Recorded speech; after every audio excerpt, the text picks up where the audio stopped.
Hello, this is Pixie doing another video. So I'm just going to do Colloidal Gold.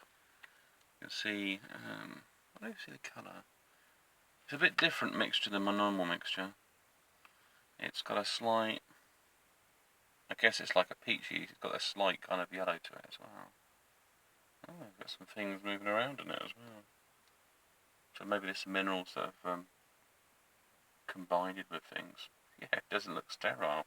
Doesn't mean well, the only thing that's added in there is that thing, that's all. The electrodes. It looks quite different. The thing is, you see a lot of things about colloidal gold, and people have got these little bottles and they're saying, I bought this and it's cost 30 quid. They try a drop a day. I bet they've never drunk a pint in a day. And the truth about colloidal gold is like any other mineral, really. It's not going to do anything too out there. It's going to help you heal you if you're, say, very low on it. And it's going to have some properties to help with your nervous system as well, because it's a superconductor. However, your body only takes what it wants, and it just probably ship out the rest of it, so you don't need to have loads of it. I mean, I found that I was taking loads of this, colloidal gold, because I knocked out another bottle, and I've drunk that in about a week. And it just basically, your bowel movement's a bit regular, a bit loose, so your body's trying to expel it. That's what it's doing. It's the same as if you have like high salt, or that'll give you the runs. Vitamin C will give you the runs. Magnesium as well. But if someone's looking for vivid dreams and stuff, magnesium's the route for that, I think. It's something to do with memory effects as well, so that's more. Gold might give you a bit weird, might give you some weird dreams. It may fire something in you that's going to kind of, give you an experience. But it's only really if your body, it's like a ramps up the frequency. It's if your body really needs it. That's the difference. If you take something you need, then a mineral, a rare mineral or something, then you're going to feel the benefits from it. But if you don't need it, then it's not necessarily going to have much impact. But there's a lot of things out there. I mean, if you can make it yourself, do. If you can't, don't worry. You could buy it. If you've got the money, just buy it if you want as well. There's plenty of people out there. There's not everything out there. I don't know how legitimate it is. Because there's stuff like they call it high voltage made mineral water, and you look at it with sort of gold or copper, but it's got no coloration to it, so I can't tell you if it's got any minerals in it. Because usually what happens is the gold at a certain size, it vibrates a certain way or gives out a certain frequency in a certain way, so this causes the reddish. But if it's a larger molecule, it'd be blue. And also I should get it out of the ultraviolet light, because it's not even that, just sunlight. It gets blasted by photons. It would just start turning back into it. Just separates the elements out basically. So it's not so good. But then again, for taking it, I've only been sort of taking it recently, the last few days really. I mean, I've made it before and I've taken it in sort of random times, but I'm trying to take it more frequently. However, now I realise I don't need to, because the more I drink of it, it's going to make me go to the toilet more. That's what, it's not having any special impact. I did find that I was going to do an experiment, put the vitamins in via the skin as well. So maybe some kind of so I looked at microneedling, and you don't really need a massive sort of basically needle. You can have something quite small. It's just really to get the minerals into the skin and then let it do its natural healing. It can make you a bit tired, gold. I mean, I might say how it helps you sleep, but actually it make your brain a bit too active. I look a bit knackered today. Or you don't feel tired when you're going to go to bed. So it's just ramped up that brain a bit. And so different ways of vitamins. You get these dissolvable vitamin C tablets. Rather than drinking it, I put it in a bath. I found that was quite good for my skin as well, so that's interesting. The other stuff I'll talk about is hit a bit of MGTOW. Basically looking for different types of relationships, things that would work.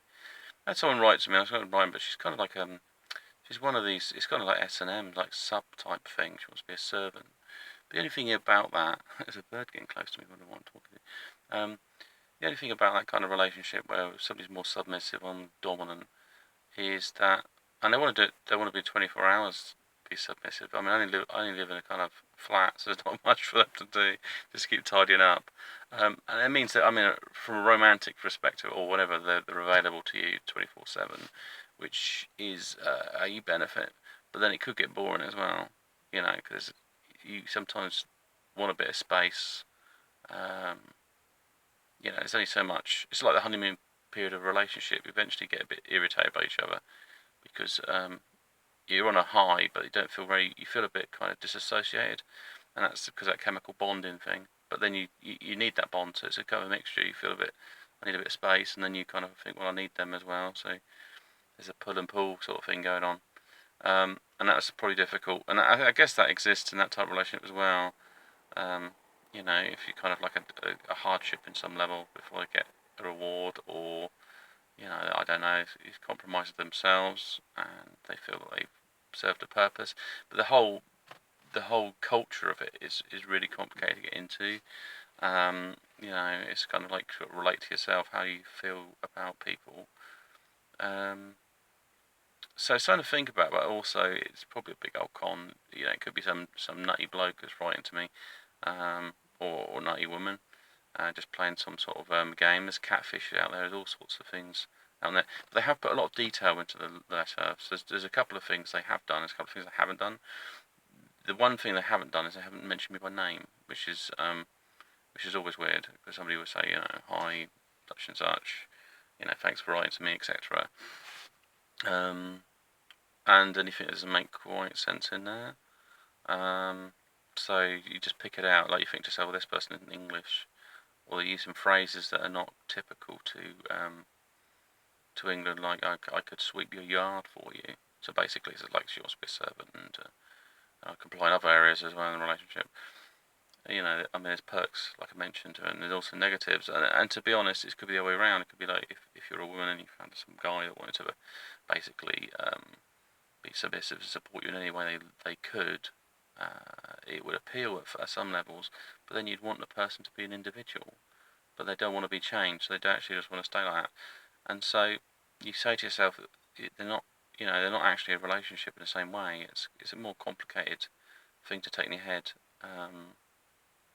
And I guess the other thing for MGTOW, it just seems alien, and I sort of realised, well, you don't need it as a relationship at all if you don't want one. It feels quite comfortable in that, but then you think to yourself, well, your life's not going to change much now.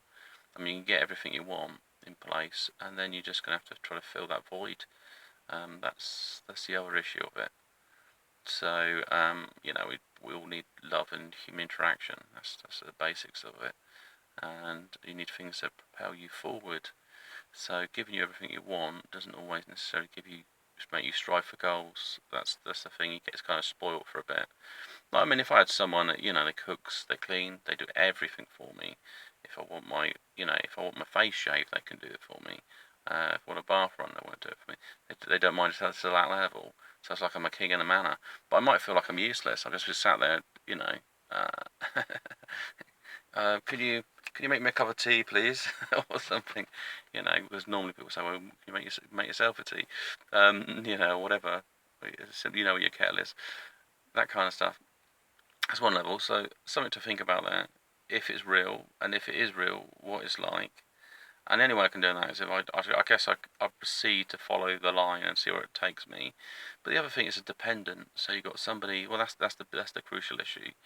You want some independence. I think some of the issue with MGTOW is that the person is independent to the point that they got used basically for some of the guys, or they were misunderstood. They were looking for co-independence, but somebody just fully dependent, it's a bit more different. So I've been a carer for them at some level, but it means financially supporting them. It means supporting them in other ways. They don't want much, but you've got to feed them. You've got to have somewhere to live. I'm sure they've got some interests outside of just playing this role. But then again, some people say, no, I actually want to be like it's 24 hours. I think. So if I wanted to go to shops, you want me to take you looking like that sort of thing? I don't know. It's an odd one. Anyway, and moving on. Homophillia. That's the other thing. So it's not homophobia, it's philia. It's more somebody, say if you're a straight guy, someone's trying to groom you into a relationship. but obviously of the same gender rather than of the opposite. And I just had this kind of strange video that come through on my Instagram. Had somebody who's basically a transvestite or transsexual. I don't know how they want to exactly put themselves, but they were doing this kind of this sort of strip thing. I thought they were just showing me, because they didn't talk, I didn't send anything with the message. It was a bit odd. I thought they would just show me their stomach and suggesting now they've probably lost weight or something through fasting or something. I don't know what they might have picked up the video. It's just somebody that randomly follows me, and then they sent me them just stripping off and stuff. It's like I thought to myself, what? I don't know what to think of it, to be honest. And I'm thinking, from where I was in the past, if you called someone, they used to call people homo as a way of insulting them. And then it used to be all very taboo, but then it's like, this is in your face. It's like somebody sending me a video of them naked. Getting naked is it's like extreme compared to where I was in the past, because people would overreact to this. What you saying? No, I like these, and sort of this kind of weird reaction people would have. Because it was male pride, they had to wear it on the outside and pretend they're ultra male, and some of them wasn't, and the ones that pretend themselves more male or more aggressive tend to be less. I mean, for that situation, I'll probably just ignore that video. It's just, okay, and I don't really care if the person follows me or not. But I won't take offence to it. It's just, I don't know. It just seems a bit odd for my liking, and it's not just because it's a person who's the same sex and their interests of being like a woman. It's more that I'm really not, unless I'm into that person. There's no connection. I work in an industry where basically I give people showers and things as a care worker, so I see nudity all the time. It's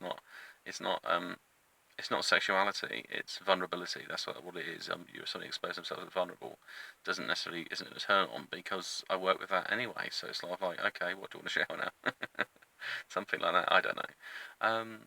It's just one of them things, really. So it's living in that. It's this new world, and maybe there's a kind of like the shockism, we might as well call it. They want to shock people into. I mean, you get that for some guys. They'll probably do it with women. They'd send pictures of their body and stuff, and it's inappropriate because they're kind of, I don't know, they're sexually charged, and the only time they've entered the looking on the internet is because of that. They've been aroused, and as a result, they've done something sort of odd. You don't tend to have that much from women send pictures and things like that. They could do, only when you're probably in a relationship, but there's a risk of that being used in the future. It's the same with if someone's writing to me and they do come across, like, say they of a kinky persuasion, is that I don't necessarily play into their hands, because they might, start to send pictures or something, and it may be that there are actually some really dark agenda behind it, blackmail, or there's things where you hear people email on Facebook, or message anyway on Facebook, family members and all sorts of things, and say, well, I'll send them the pictures if you don't give me money and stuff. So, you just got to be clued up. And I guess for me as well, with the relationship stuff, it reinforces, do you want it or not? And that's why I'd take it very slow. And obviously somebody wants to get into some sort of contract arrangement of being a dependent in some way. It's not slow, it's fast, but it's on your terms though, so it's not too bad. It's just a little bit of sort of, okay. I don't know, to be honest. I just really don't know. I think I'd just like to say, ride the wave, and at some point give feedback, because it'd be interesting. And also, if there is a connection, I do connect with this person. It'd be interesting to know their kind of their culture, lifestyle, and stuff. There's probably not much being played around with that. Like, how do you get into that kind of thinking? Some people know they're submissive or dominant in some way. But we've all got that, and also got the masochistic and also the sado part of ourselves, characteristics. Because otherwise you don't get things done, or you don't deal with your own personal hurt and things like that, or you turn it into something positive. All these sorts of things, skills are there. So anyway, this is Pig Sound for this video, and thank you for listening. Goodbye.